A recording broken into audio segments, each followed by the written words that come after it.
இன்றைக்கி நிறைய பேர் அதுதான், இந்த மண்ணை கொடுத்துக்கிட்டு இருக்கிறார் ஆண்டவர், கொஞ்சம் வனாந்தரத்தில் நடத்திக்கிட்டு இருக்கிறாரு, கூட்டிகிட்டு வந்திருக்கிறாரு, ஒரு ஆர்கனைசேஷனை விட்டு வந்து தனி ஊழியம் ஆரம்பிக்க சொல்லியிருப்பார். அந்த ஊழியத்தில் கடினமான பாதை இருக்கும், 5 ஆத்துமா 10 ஆத்துமா தான் வரும், அதுக்குள்ளேயே கூட இருக்கிறவங்க சொல்லக்கூடாது, அதுக்கு நம்ம அங்கேயே நல்லா இருந்தோமாப்பா, அதுக்கு அங்கேயே அந்த பாஸ்டர்கிட்ட இருக்கும்போதே நம்மளை நல்லா அந்த பாஸ்டர் பார்த்துக்கிட்டாரு, அந்த பாஸ்டர் உங்களை சொல்லுவார் போவாத எங்கிட்டே இரு அப்படிம்பாரு. ஆனால் கர்த்தர் சொல்லுவார் போன்னு சொல்லி. இப்போ அவர் கொடுக்குற சம்பளம், அது அதில் இருக்கிற அசதி வாய்ப்பு எல்லாத்தையும் பார்த்துட்டு பேசாமல் இங்கே வரத்துக்கு அங்கேயே இருக்கலாம். நிறைய பேருடைய வீழ்ச்சி அங்கே தான் இருக்குது. நான் உங்களுக்கு சொல்லுகிறேன், உங்களுக்கு கர்த்தர் சொல்லுகிற இடம் ரிஸ்க் எடுக்கிற இடம் தான். கம்பி மேலே நடக்க தான் கர்த்தர் சொல்கிறார் உங்களை. நான் திருப்பியும் சொல்கிறேன், கர்த்தர் உங்களை கடினமான பாதையில் தான் நடத்துகிறார். ஏன்? அந்த கடினமான பாதையில் நடந்து வரக்கூடிய அனுபவம் தான் பின்னாட்களில் உங்களுடைய ஊழியமோ ஆர்கனைசேஷனோ எதுவோ எல்லாத்துக்கும் அதுதான் பேஸ், அடித்தளம். அது மேலே நீங்கள் கட்டப்படும் போது தான் அநேகருக்கு நீங்கள் சாட்சியாய் மாறுவீர்கள். அநேகர் வந்து உங்களை பாடமாய் படிப்பார்கள். அநேகருக்கு உங்கள் வாழ்க்கை பாடமாக மாறும். எடுத்த உடனே சொஃபிஸ்டிகேட்டட் லைஃப் அப்படி இறங்கும் போதே, நான் வந்து இறங்கும் போதே யூடியூப்பில் பாட்டு போட்டு ஒரு 10 மில்லியன் மக்கள் என்னை பார்த்து, 2 மில்லியன் மக்கள் என்னை பார்த்து எனக்கு காசு வந்து நான் வந்து ஆடி காரில் போகணும், அது இல்லை. அதை யார் வேணாலும் செய்யலாம். ஆனால் இந்த அனுபவம் இருக்குது பார்த்தீங்களா, கடந்து வந்து நாளைக்கு ஒரு ஜென்ரேஷனுக்கு நீ பாடமாக மாறுறீங்க தெரியுமா? நீங்கள் எந்த பாடமாக மாறுறீங்கன்றது தான் முக்கியம். ஒரு ஜென்ரேஷனுக்கு நீங்கள் விசுவாசத்தை சொல்லிக் கொடுக்க போகிறீங்களா, இல்லைனா ஒரு ஜென்ரேஷனுக்கு சம்பாதிப்பது எப்படின்னு சொல்லிக் கொடுக்க போகிறீங்களா? இன்றைக்கி ஊழியத்தின் பாதையில் வர்ற நிறைய பேர், நான் எல்லாரையும் சொல்லலை, ஒரு சிலர் அந்த படிப்பறிவை வைத்துக்கொண்டு எப்படி ஊழியத்தில் சம்பாதிக்கலான்னு நினைக்கிறாங்க. அவங்களுக்கு இந்த உபத்திரவத்தின் பாதை பிடிக்கலை, அவங்களுக்கு அந்த மலைக்கு மேலே ஏறி போகிறதுக்கு பிடிக்கலை. சோதோம் நல்லா தானங்க இருக்குது, சோதோம் சந்தோஷமாக தானே இருக்குது. சோதோமின் ஆகார திரட்சி நல்லா கவனிச்சுக்கொள்ளுங்க. சோதோமில் எப்படி இருந்துச்சாம்? ஆகார திரட்சி. அப்படின்னா என்ன அர்த்தம்? சோதோம் நல்ல சாப்பாடு, கேட்குற சாப்பாடு கிடைக்கும், ஆர்டர் பண்ணால் வீட்டுக்கு வர சாப்பாடு எல்லாம் பர்ஃபெக்ட். இதை விட்டுட்டு மலைக்கு போக சொல்கிறாரு. மலையில் என்ன சாப்பாடு கிடைக்கும் தெரியாது, அங்கே என்ன கொடுப்பாங்க தெரியாது. அப்போ நாம் என்ன பேசிஸில் போகிறது? நீ வா, அழைத்தது கர்த்தர், உனக்கு காலையும் சாயங்காலமும் காக்கா வரும். அப்படியே காக்கா வர முடியாமல் தண்ணி இல்லாத ஊராக இருந்தால் உனக்கு ஒரு விதவை வீடு இருக்கும். அட விதவை வீட்லேயும் அதிக பஞ்சமாகி நீ வனாந்தரத்துக்கு வந்துட்டினா பரலோகத்திலிருந்து தூதனை அனுப்பி சாப்பாடை உனக்கு கொடுப்பதற்கு கர்த்தர் வல்லமை உள்ளவராக இருக்கிறார். காரணம், உன்னை அழைத்தவர் உண்மை உள்ளவர், உன்னை கூட்டிட்டு வந்தவர் அப்படிப்பட்டதான ஒரு தேவன். ஒரு நாளும் பின்னிட்டு பார்க்காது. நிறைய பேருடைய வாழ்க்கை அந்த பின்னிட்டு பார்க்கிற ஒரு அனுபவம், வீழ்ச்சி. அது ஊழியத்தின் பாதையாக இருக்கட்டும், எது வேணாலும் இருக்கட்டும். ஒரு பிஸ்னஸ் தொடங்குறீங்க, அந்த பிஸ்னஸை எடுத்த உடனே செல்வம் கொளிக்கும்னு யார் சொன்னா?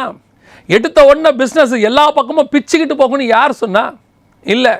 அந்த பிஸ்னஸில் படிப்படியாக நீங்கள் உழைச்சி நீங்கள் கேட்டு பாருங்கள். இன்றைக்கி இருக்கிற சரியான முறையில் மேலே வந்திருக்கிற அத்தனை முதலாளிகளையும் கேட்டு பாருங்கள். செருப்பு தேய அவங்க நடந்ததும் உழைச்சதும் வேர்வை சிந்தினதும் உண்டு. அதனுடைய விளைவு, அதனுடைய அஸ்திவாரத்தில் அவர்கள் மேலே வந்தாங்க. இல்லை சொகுசாக மேலே வரணும்னா there is something wrong. அது வேத ஃபார்முலா இதாங்க. நடக்காமல் தேசத்தை சுதந்திரிக்க முடியாது. நீ நடக்காமையே தேசத்தை சுதந்திரிக்கணும் அப்படின்னா வேற ஏதாவது குறுக்கு வழி தான் செய்யணும். அந்த குறுக்கு வழி கர்த்தருடையது அல்ல. அது ஊழியத்தின் பாதையிலேயா இருக்கட்டும், உங்களுடைய உலக பிரகாரமான வேலையாக இருக்கட்டும், கர்த்தர் உன்னை நடக்க சொல்கிறாரா, தைரியமாக நடங்க. முன்னாடி என்ன இருக்குது யோசிக்கவே யோசிக்காதீங்க. கர்த்தர் சொல்லிட்டாரு நடங்க. அது கடலில் இறங்கி நடக்க சொன்னால் கூட நடங்க. ஏன்? தண்ணி மேலே நடக்கிறது எவ்வளோ பெரிய அனுபவம். உலகத்திலேயே கர்த்தருக்கு அப்புறம் தண்ணி மேலே நடந்த ஒரே ஆள் பேதுரு, அவ்வளோதான். சமீபத்தில் ஒரு நாள் தண்ணி மேலே நடக்கிறோன்னு சொல்லி ஒரு ஆள் யூகேல அப்படியே பயங்கரமாக காட்டி எல்லாரும் பைபிளில் இயேசுநாதருக்கு ஈக்குவலாக அவரை கொண்டாந்தாங்க. அப்புறம் பார்த்தா அது மேஜிக். அவன் தண்ணிக்குள்ளே சில காரியங்கள்லாம் செஞ்சு அது மேலே நடந்து ஜனங்களை ஏமாற்றி இருக்கிறாரு. அதை ப்ரூஃபை கண்டுபிடிச்சிட்டாங்க. இயேசுநாதருக்கு அப்புறம் தண்ணி மேலே பர்ஃபெக்டாக நடந்த ஒரு ஆள் யாருன்னா பேதுரு. தைரியமாக நடங்க. இப்போ யோசித்து பாருங்கள், இந்த மாதிரி ஒரு பேர் வர்றதுக்காக நீங்கள் நடக்கலாமா வேணாமா? ஊழியத்தின் பாதையில் இந்த மாதிரி ஊழியத்தை செய்யறதுக்கு ஆள் இல்லை. இந்த ஊழியத்தை அந்த மனுஷன் சூப்பராக செஞ்சுட்டு போனாருங்க. அந்த இடத்த நிரப்புறதுக்கு ஒருத்தர் இல்லைங்கன்னு ஆண்டவர் உங்களை சொல்ல வைக்கிறாரு. அந்த இடத்துக்கு உன்னை உயர்த்துறாரு. அதுக்காக நீ ஏன் கஷ்டப்படக்கூடாது? எனக்கு ஆண்டவர் சொல்லி கொடுத்த ஒரு விஷயம்தான். யோபுவை சோதித்தார்கள், தலை முத கால் வரைக்கும் சோதிச்சாங்க. அதுக்கு பிறகு பிள்ளைகளெல்லாம் செத்து போச்சு, எல்லா சொத்தும் போச்சு. இதுவும் இவ்வளோ சொல்லும் போது எனக்கு ஆண்டவர் சொல்லி கொடுத்தது, பரலோகத்தில் லட்சோப லட்ச தூதர்கள் இருக்கிறாங்க. அவ்வளோ பேர் இருக்கிறாங்க. சர்வ வல்லமை உள்ள தேவன் உட்கார்ந்துருக்கிறாரு. இப்போ ஒரு சர்வ வல்லமை உள்ள தேவன் பேசுறாருன்னா அந்த டோட்டல் காங்கிரிகேஷன் எவ்வளோ இம்பார்ட்டன்ஸ் கொடுக்கும் உங்களுக்கே தெரியும். ஒரு பார்லிமெண்ட்லேயோ ஒரு சட்டசபையிலையோ அந்த முன்னவர் பேசும்போது சுற்றி இருக்கிற அத்தனை பேரும் பின் ட்ராப் சைலண்டில் இருப்பாங்க, இருக்கணும், அது ரூல். அப்படி இருக்கும்போது சர்வ வல்லமை உள்ள தேவன் பேசும்போது அந்த டோட்டல் காங்கிரிகேஷனும் எப்படி அவர் கவனிச்சிருக்கோம். தேவ புத்திரர்கள் எல்லாம் அப்படியே உட்காந்து அப்படியே கவனிச்சுக்கிட்டு இருக்கிறாங்க. ஒரு பக்கம் பிசாசு பார்த்துக்கிட்டு இருக்கிறான், ஒரு பக்கம் எல்லாரும் கவனிச்சுட்டு இருக்கும்போது ஆண்டவர் ஒரு பேரை சொல்றாரு, என் தாசனாகிய யோபுவின் மேல் கண் வைத்தாயோ. அந்த பரலோகத்துக்குள்ள யோபுங்கிற பேரு தொனிக்குது பாருங்களேன். அந்த பேரை அப்படியே அத்தனை பேரும் கேட்குறான் பாருங்களேன்.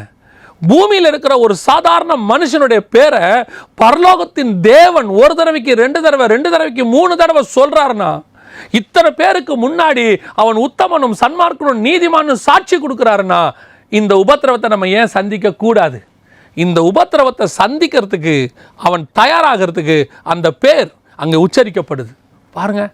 உங்க பேரையும் என் பேரையும் தூதர்களுக்கு முன்னாடி எல்லாருக்கும் முன்னாடியும் கர்த்தர் சொல்ல போறாரு, சொல்றாரு, என் தாசனாகிய யோபுவை பார்த்தாயோ கண் வைத்தாயோ என்று லட்ச பேருக்கு. பாருங்க, இன்னைக்கு டிவியில் ஒரு தடவை பேர் வந்துட்டா, ஒரு அரசியல் தலைவர் மைக்கிலேருந்து பேசும்போது அந்த கீழே இருக்கிறதான ஒரு சாதாரண தொண்டனுடைய பேரை சொல்லிட்டு அந்த தொண்டனுக்கு எவ்வளவு சந்தோஷம். ஒரு அழிந்து போகிற அரசியல் தலைவர் சொல்லுகிறதுக்கே அவன் அவ்வளவு சந்தோஷப்படுகிறானே.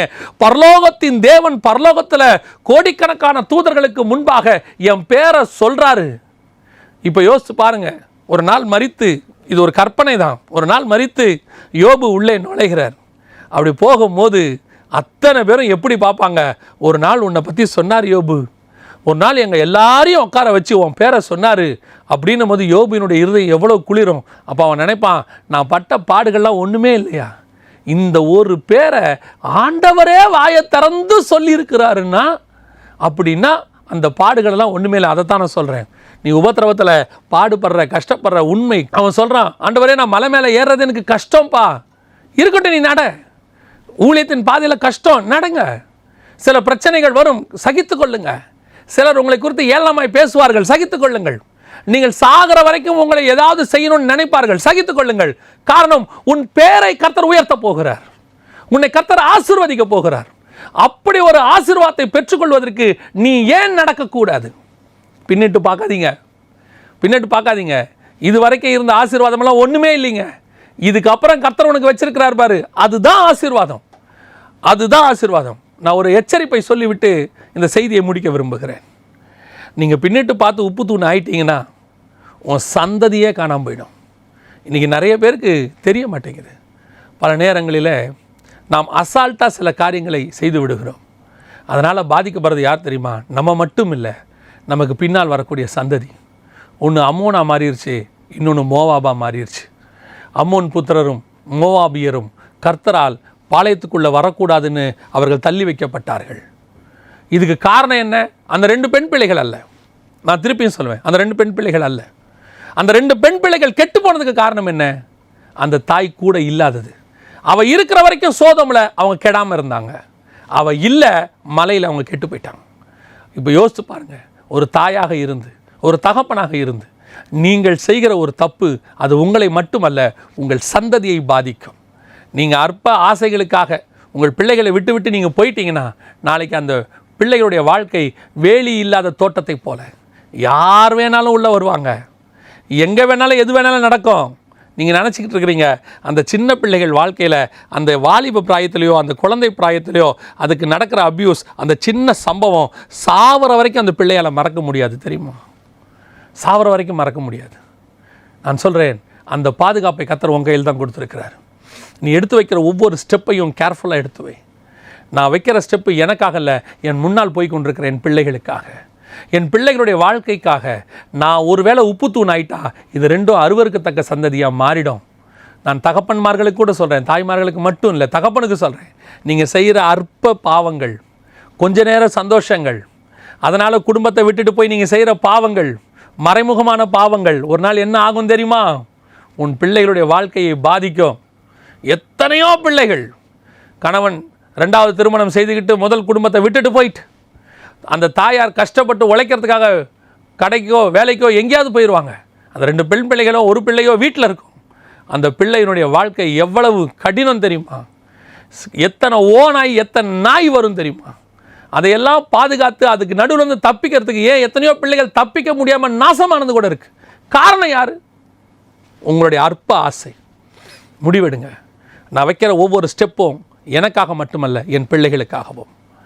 நான் வாழ்ந்தேங்கிறத விட ஒரு சந்ததியை வாழ வச்சுட்டு போனேங்கிறது தான் பெரிய ஆசீர்வாதம்.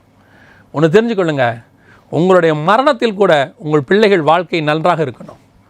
நீங்கள் சாகும்போது உங்கள் பிள்ளைகள் வாழ்க்கை நல்லா இல்லைன்னா அங்கே கூட உங்கள் நாமம் தூஷிக்கப்படும். நான் சொல்வதை நீங்கள் புரிஞ்சிருப்பீங்க நான் நினைக்கிறேன்.